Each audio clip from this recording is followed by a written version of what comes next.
چند زہریلے جراثیم جس عورت میں جنم لے لیں وہ کبھی سکھ، چین اور عزت نہیں پا سکتی۔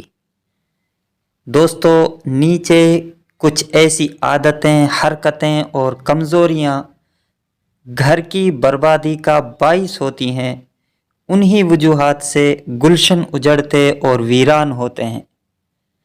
براہ کرم اپنے مستقبل کا خیال رکھتے ہوئے یہ طور طریقے فوراً چھوڑ دیں۔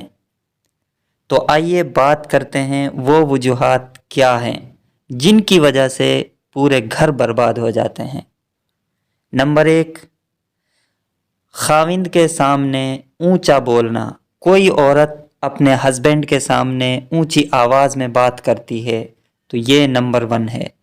دوسرا، خاوند کے سامنے غصے سے بات کرنا، خاوند کے سامنے بیہودہ بات کرنا، خاوند کی غیر موجودگی میں اس کے گلے شکوے کرنا، خاوند کے یعنی کہ ہسبینڈ کے راز فاش کرنا یا کمی کوتاہی کی تشہیر کرنا، یعنی کہ اس کی چھپی ہوئی باتوں کو بتانا اور اس کی کمیوں کو دوسروں کے سامنے بیان کرنا۔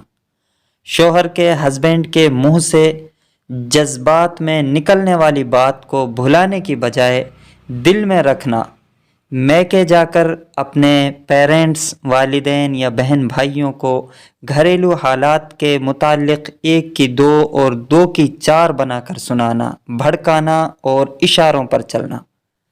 دوستو، یہ 7 ایسے زہریلے جراثیم ہیں کہ جس عورت میں بھی جنم لے لیں وہ کبھی سکھ، چین اور عزت نہیں پا سکتی۔